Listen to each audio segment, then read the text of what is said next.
Hello, and welcome to Mr. Clix Flix. I'm your host, as always, Mr. Clix, working every day to bring you the best Heroclix channel available on YouTube.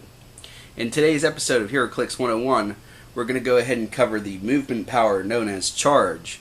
It's signaled by this dark green color on your character's movement. So let's go ahead and dive right into this. Alright, both Joe Fixit and Thing have charge on their dials, so they're both going to be useful in this demonstration. The 2013 Heroclix Powers and Abilities card says that charge is: give this character a power action. Have its speed value for this action. Move this character up to its speed value, and then it may be given a close combat action as a free action. This character ignores knockback. Okay?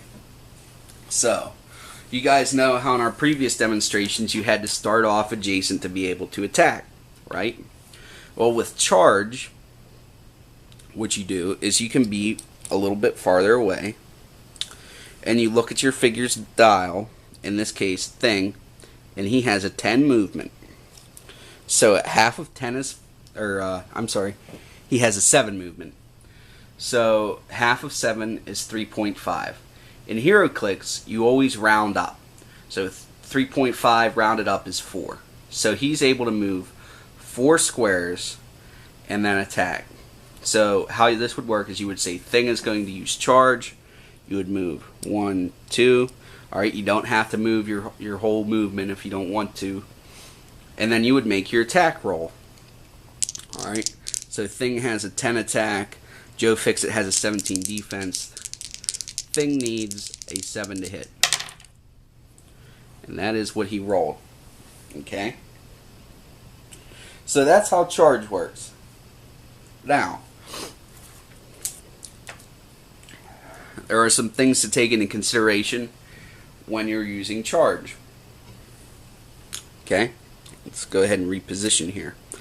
Let's pretend like Thing was in this hindering terrain. Now, we all know that hindering terrain, you have to have your movement while you move through it and out of it.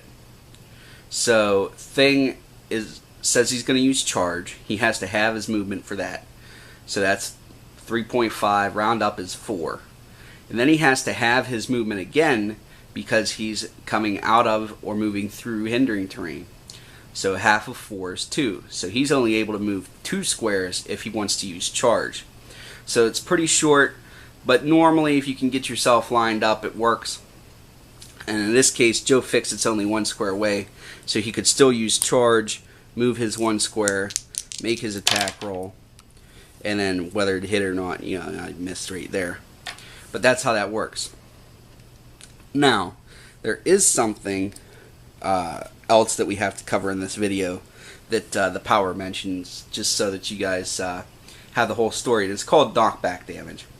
And what knockback is if you roll doubles. Now, not double ones, but if you roll doubles, say Thing's attacking Joe Fixit and he hits,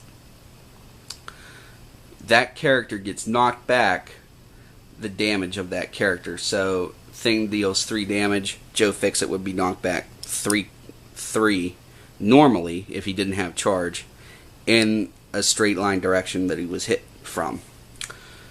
Well, since Joe Fixit has charge himself, he wouldn't take the knockback that most figures that don't have charge would have to. So he'd be able to stay right there and make his retaliating attack.